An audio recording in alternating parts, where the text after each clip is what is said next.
ఆర్థిక పరిస్థితి ఎట్లా ఉంది అంటే తినడానికి అన్నం కూడా లేకుండే. సో కాబట్టి అది చూసిన తర్వాత నా మైండ్లో ఎప్పుడు తిరిగేది ఏంటి అంటే డబ్బు సంపాదించాలి, డబ్బు సంపాదించాలి.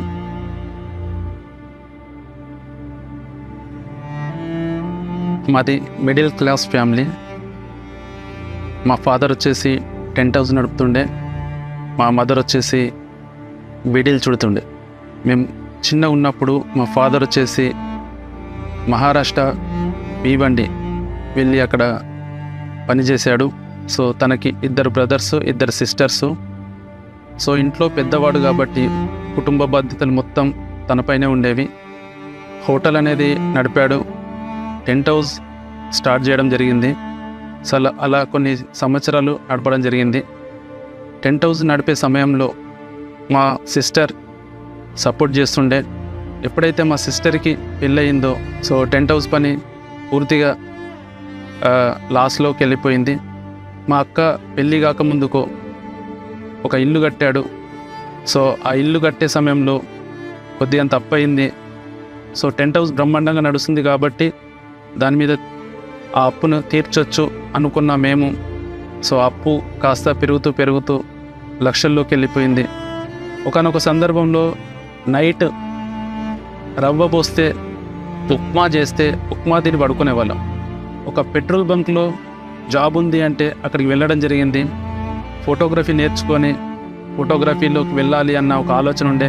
2005 సంవత్సరంలో నేను ఫోటోగ్రఫీ రంగంలోకి వెళ్ళడం జరిగింది.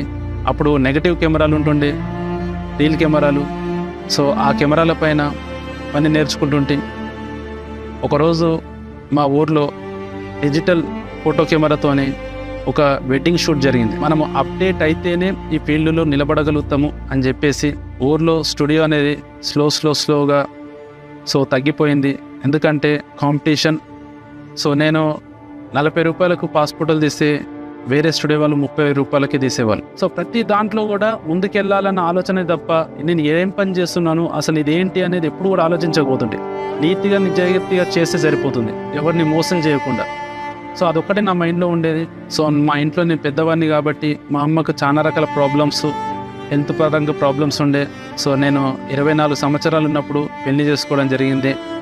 పెళ్ళైన తర్వాత బాధ్యతలు కూడా పెరుగుతాయి. సో ఒక టైంలో ఒక సిచ్యువేషన్ జరిగింది. నైట్ రిసెప్షన్ షూట్ కంప్లీట్ చేసుకొని రిటర్న్ నేను 12 నుంచి 1 o'clock మధ్యలో తిరిగి ఇంటికి వచ్చే క్రమంలో నాకు ఒక యాక్సిడెంట్ జరిగింది. ఆ రోజు ఆ యాక్సిడెంట్లో నాకేమీ అవ్వలేదు, కానీ నాకు ఆ రోజు ఒక మైండ్ బ్లాక్ అయిపోయింది. ఇంట్లో సంపాదించేది నేనే, ఒకవేళ నాకేదైనా జరిగితే నా పిల్లల భవిష్యత్తు ఏంది. సో ఆ క్రమంలో నేను ఇంకేదైనా సరే ఒక సెక్యూరిటీ ఇన్కమ్ కోసం కూడా ప్రయత్నించాలి అని అనుకున్నాను. 2017 December 26 నా లైఫ్లో ఒక అద్భుతమైన ఆపర్చునిటీ రావడం జరిగింది. అది వెస్టేజ్ మార్కెటింగ్ ప్రైవేట్ లిమిటెడ్. ఆ రోజు నేను ఏ రోజు కూడా మర్చిపోలేను. సో వెస్టేజ్ ఆపర్చునిటీ విన్న తర్వాత నాకు అనిపించింది ఏంటి అంటే నా లైఫ్లో నేను దేనికోసం అయితే పనిచేశానో అవన్నీ కూడా ఇందులో ఉన్నాయి. गोकर्ण जाने के बाद मेरा सब कुछ बदल गया. तो वहाँ पे मैंने डिसीजन लिया, आज से मैं भी काम करूंगी मेरे हस्बैंड के साथ. సో ఇక్కడ నా యొక్క జర్నీ అనేది స్టార్ట్ అయింది. एक ब्यूटी ट्रेनिंग का मीटिंग अटेंड होने के बाद तुरंत मेरे मिशन 90 डेज में यूसीडी बन गया. పెద్ద పెద్ద లీడర్లు ఎలా సక్సెస్ అయ్యారు, సో వాళ్ళ యొక్క సక్సెస్ స్టోరీ అనేది వినడం ద్వారా సో చాలా మంది డిసైడ్ అవుతారు. మనం ఎంత పెద్ద సక్సెస్ తీసుకున్నా రికగ్నిషన్ అనేది వెరీ ఇంపార్టెంట్. కొన్ని వేల మంది మధ్యలో ఒక వ్యక్తిని డియూసిడి స్టేజ్ వరకు తీసుకురావడము, సో రికగ్నిషన్ చేయడము, సో అదొక అద్భుతమైన డ్రీమ్ అది. సో ఆ రోజు మేము అక్కడ చూసి మేము నిర్ణయం తీసుకున్నాము. ఈరోజు వెస్టేజ్ ఆపర్చునిటీ ద్వారా మా లైఫ్ 360 degrees మారింది.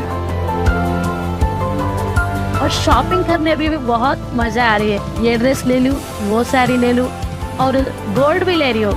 ये बिजनेस की वजह से हल्द्वार में 1 करोड़ का घर लिया है. మేమే కాదు, మాతో పాటు కొన్ని వందల మంది వేల మంది కూడా సక్సెస్ అయ్యి ఈరోజు కార్లలో తిరుగుతూ ఉన్నారు, ఇల్లు కట్టుకుంటూ ఉన్నారు, ఫారిన్ టూర్స్కి వెళ్తూ ఉన్నారు.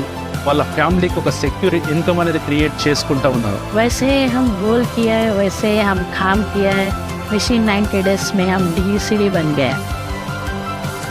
సో ఒక ఫోటోగ్రాఫర్గా స్టార్ట్ అయిన నా జర్నీ ఈరోజు వెస్టేజ్లో double universal crown director 10 lakhs plus ఇన్కమ్తో సో ఈరోజు ఒక గొప్ప సక్సెస్ని తీసుకోవడం జరిగింది.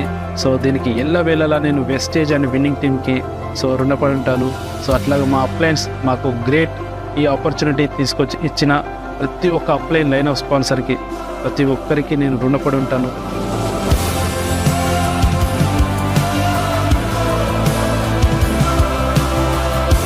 మళ్ళొకసారి చెప్తున్నాను, లక్షల రూపాయలు పెట్టి వాచ్ కొనగలుగుతాం కానీ ఈ వాచ్లో ఉన్న సమయాన్ని మనం కొనలేము. సో చేస్తే స్పీడ్గా చేయాలి, స్పీడ్తో కరో.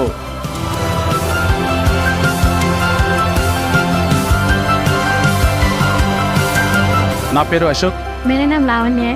నేను హైదరాబాద్లో ఉంటాను. मैं वेस्टेज बिजनेस अपने पति के साथ पैशनेट से बिल्ड कर रही हूँ.